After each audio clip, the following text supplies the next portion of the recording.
Good morning, students of class 6. Today, welcome to you for learning a new chapter of civics. This is the chapter number 8. The name of the chapter is the rural livelihoods. You know what is the meaning of the rural? Rural means village, the area where the villagers live, and livelihoods.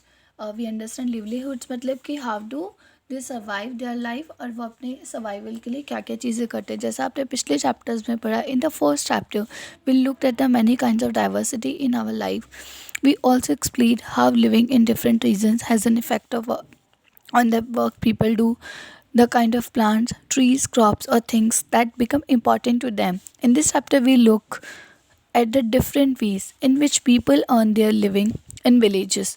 And here too, as in the first two chapters, we will examine whether people have equal opportunity to earn a living.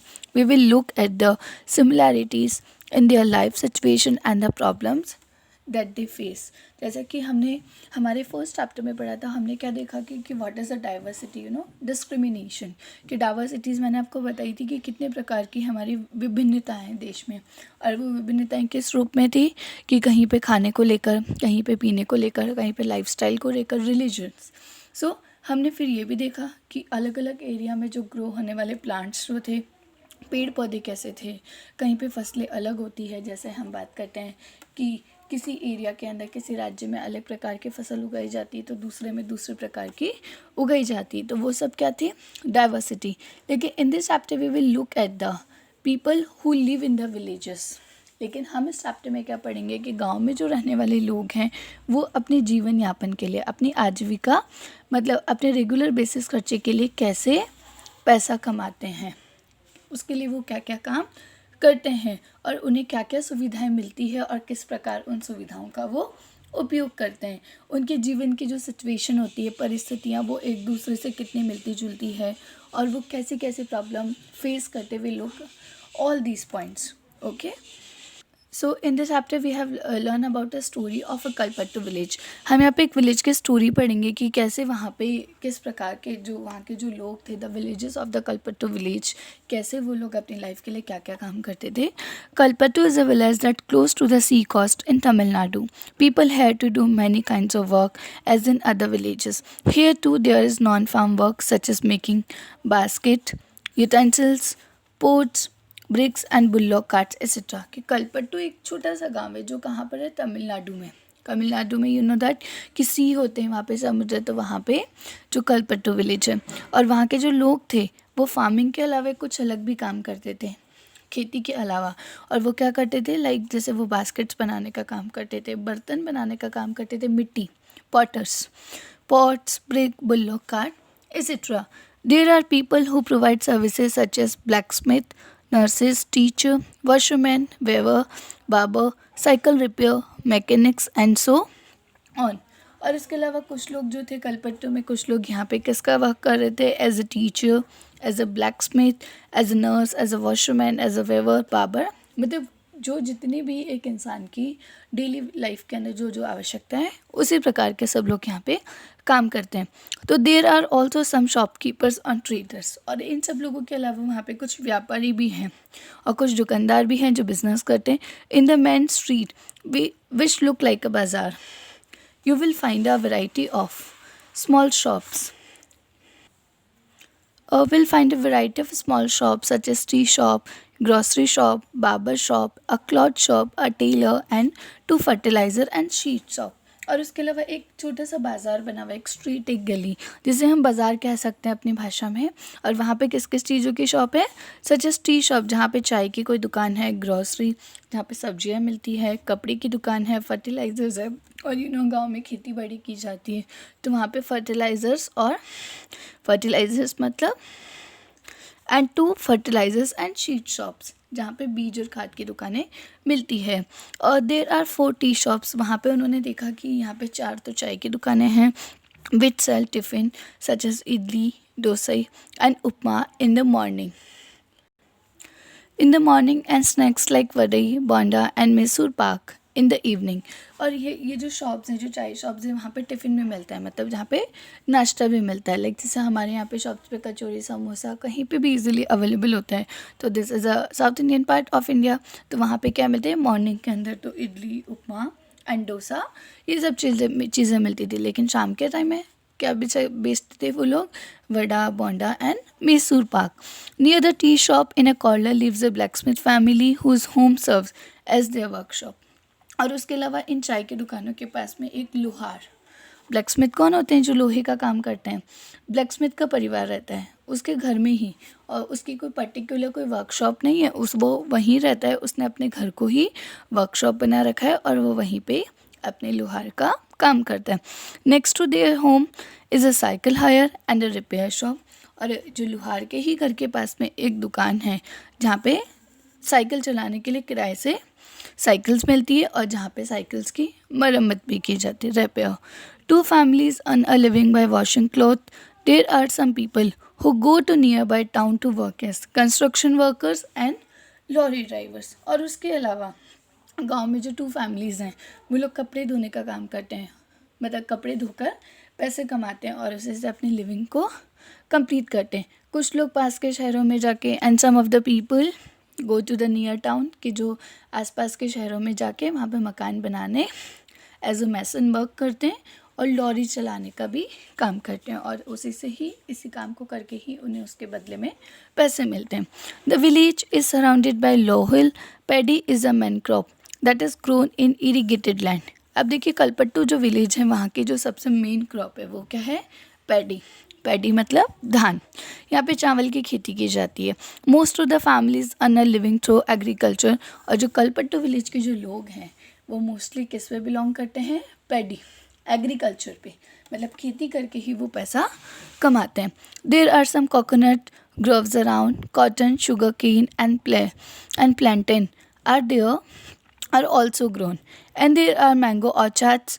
Let us now meet some people who work in the field in Kalpattu and see what we can learn about their farming from them.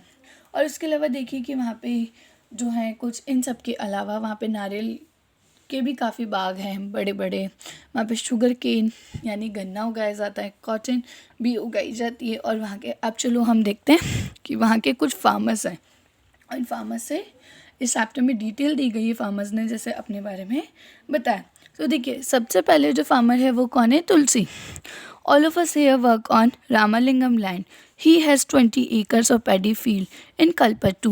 Even before I was married, I used to work on paddy field. In my parental village, I work from 8:30 in the morning till 4:30 in the evening.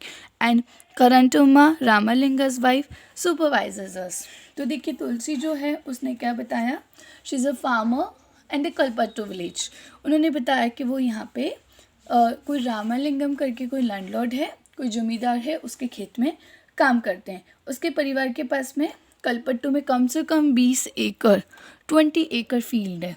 और जो तुलसी है वो शादी से पहले भी, जब तुलसी अभी अपने ससुराल में रहती है और वो शादी के पहले भी अपने मायके में धान के खेतों में मजदूरी करती थी। अब उसकी शादी हो गई है तो वो अगेन यहाँ पर आकर खेती कर रही है। यहाँ में सुबह उन्होंने बताया कि यहाँ में 8:30 से लेकर शाम के 4:30 बजे तक वो काम करती है। और रामालिंगम की जो वाइफ है करुथम्मा, वो उनके कामों को सुपरवाइज करती है।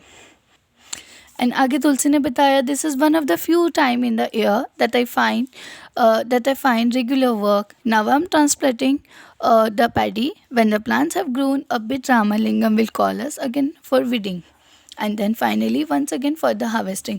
सो देखिए फिर तुलसी ने बताया कि साल में कुछ ही मौके होते हैं कि वो बताती है कि मैं खेती करती हूँ, मजदूरी करती हूँ खेतों में, लेकिन कुछ ही समय होता है कि जब हमें पूरे साल भर काम मिलता है, कि this is one of the few time in the year, कि वो कुछ ही दिनों के लिए उन्हें काम मिलता है. Then I find regular work. लेकिन उसने ये भी बताया कि ये उन मौक़ों में से, और आज मैं क्या कर रही हूँ, अभी मैं धान को रोप रही हूँ, मतलब पैडी के जो प्लांट्स हैं उनको ग्रो कर रहे हैं, सो कर रही हैं. When the plants have to grown a bit, Ramalingam. उसने आगे बताया कि जब ये प्लांट्स बड़े हो जाएंगे और जब इनकी कटाई और निराई, मतलब वीडिंग और हार्वेस्टिंग के लिए जब ये प्लांट्स बड़े हो जाएंगे, उनको वापस खेतों से कट ऑफ करना होगा, तो रामालिंगम अगेन हमें कॉल करेगा इन कामों के लिए. When I was young, I could do this work with no difficulty, but now as I grow older, I find bending for long hours with my feet in water very painful. आगे तुलसी ने बताया कि जब मैं छोटी उम्र की थी तो मैं सारा काम बहुत आसानी से कर लेती थी, लेकिन अब मैं थोड़ी बड़ी बड़ी उम्र होती जा रही है तो मुझे झुककर काम करने में, और जैसा आपको बताइए जो राइस होती है, पैडी जो क्रॉप होती है वो पानी में ग्रो होती है, जिसके लिए फार्मर्स को घंटों तक पानी में खड़े रहना पड़ता है। और उन्होंने बताया कि पैर में पानी डुबोए रहने से मेरे पैरों में क्या होता है, I am feeling very painful. Ramalingam page ₹40 per day, और बताएं कि रामालिंगम हमें से पूरे काम के बदले में हमें सिर्फ ओनली 40 रुपये देता है। This is a little less than what laborers get in my house village, but I come here because I can depend on him to call him whatever there is work. Unlike others, he does not go looking for cheaper labor from other villages. और आगे तुलसी ने बताया कि ये मेरे गांव में मजदूरी के रेट से ये थोड़ा कम है, फिर भी मैं यहाँ पर आती हूँ क्योंकि रामालिंगम पे मुझे ट्रस्ट है कि वो जब भी उसे काम होगा वो हमें ही कॉल करेगा। My husband Raman is also a labourer. आगे तुलसी ने बताया कि मेरे जो पति हैं वो भी क्या करते हैं, और लेबरर मतलब मजदूरी का ही काम करते हैं। We don't own any land during this time of the year he sprays pesticides. और उन्होंने बताया कि मेरे जो हस्बैंड है रमन वो भी दूसरों के खेतों में जाके काम करते हैं क्योंकि हमारे पास अपना कोई लैंड नहीं है। एंड ड्यूरिंग दिस टाइम, और अभी इस समय वो क्या कर रहे हैं, खेतों में दवाइयाँ छिड़कने का काम कर रहे हैं। When there is no work on there is no work in the farm he finds work outside. और जब खेतों में काम नहीं होगा तो वो आजीविका के लिए क्या करेंगे, दूसरी जगह पे जाके काम सर्च करेंगे। Either loading sand from river और stone from the quarry nearby. उन्होंने बोला उस समय वो क्या करेंगे, नदियों से रेत निकालने का काम करेंगे और उसे ट्रांसफ़र करने का काम किया। This is sent by truck to be used in nearby towns in making house. क्योंकि जो रिवर से जो रेत निकाली जाती है, जो सैंड निकाली जाती है, उनका यूज़ किसके लिए किया जाता है, होम कंस्ट्रक्शंस के लिए। Apart from working on the land, I do all of the tasks at home. I cook food for my family, clean the house and wash clothes. I go with other women to the nearby forest to collect firewood. About 1 kilometer away, we have a village, borewell from where I fetch water. और आगे तुलसी ने ये भी बताया कि इन सब खेतों में काम करने के अलावा वो अपने घर के भी सारे जितने भी हाउस होल्ड चॉरस होते हैं उनको कंप्लीट करती है। I cooked food for my family. उन्होंने बताया कि मैं अपने परिवार के लिए खाना बनाती हूँ, अपने परिवार की सफाई और कपड़े धोने का काम करती हूँ। आई गो विद अदर वुमन, और गांव के जो अलग औरतें हैं सभी के साथ मिलकर मेरे घर से कम 1 किलोमीटर दूर जाके पानी भी लेकर आती हूँ। I fetch water. My husband help in getting material such is grocery for the house. और मेरे जो हस्बैंड है वो हमारे लिए अपने पैसों से ग्रॉसरी लेकर आते हैं ताकि हम अपने घर पे our school going daughters are the joy of our life. Last year, one of them fell ill and had to be taken to the hospital in town. We had to sell our cow to pay back for the money we borrowed from Ramalingam for her treatment. उन्होंने बताया कि हमारी 2 daughters हैं। daughters means बेटियाँ, जो कि क्या करती हैं, स्कूल जाती है।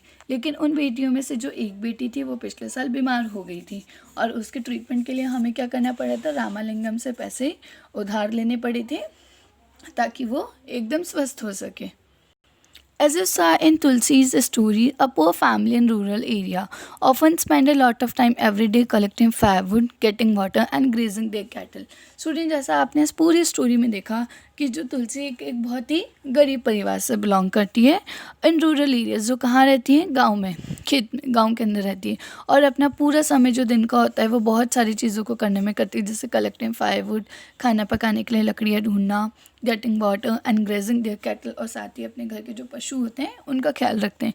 Even though they do not earn their money from these activities, they have to do them for the household. और ये जितने भी जो सारे काम है इन सब के लिए इसके बदले में उन्हें कोई पैसा नहीं मिलता, क्योंकि ये सब कामों को किस में जोड़ा जाता है, घर के कामों में। The family needs to spend time doing this as they are not able to survive on the little money they earn. Nearly 2/5 of all rural families are agricultural laborers in our country. There are some who have small plot of land, while other like Tulsi are landless. Student, तो conclusion ये कि हमारे देश में जो इतने बहुत सारे जो ग्रामीण क्षेत्रों में रहने वाले जो लोग हैं उन सभी की स्थिति कुछ इसी प्रकार की है, क्योंकि इन लोगों को अपने ये जो औरतें होती हैं गांव में रहने वाले या जो आदमी हैं उन्हें अपने घर के काम करने के साथ साथ अपनी आजीविका चलाने के लिए दूसरों के खेतों में जाकर भी काम करना पड़ता है। और हमारे देश में ये कोई 1 या 2 परिवार नहीं है, हमारे देश के कम से कम 40% जो विलेजर्स हैं वो मज़दूरी का काम करते हैं। कुछ जो लोग हैं उनके पास अपने छोटे मोटे ज़मीन के टुकड़े हैं। बाकी कुछ लोग ऐसे भी हैं, they are landless like Tulsi and his husband Raman. कई बार तो पूरे साल तक उन्हें काम भी नहीं मिलता, तो उन्हें मजबूरी के लिए उन्हें माइग्रेशन करना पड़ता है। माइग्रेशन मीन माइग्रेट, अपने गांव को छोड़ के दूसरी जगह पे जाके मजदूरी ढूंढने के लिए भी उन्हें जाना पड़ता है। और इसी तरीके से दीज ट्रैवल ऑन माइग्रेशन, और इसके लिए उन्हें पलायन करना पड़ता है, मतलब अपने घर को छोड़ के, अपने देश को छोड़ के दूसरे राज्य में या दूसरे गांव शहर में जाके काम करना पड़ता है।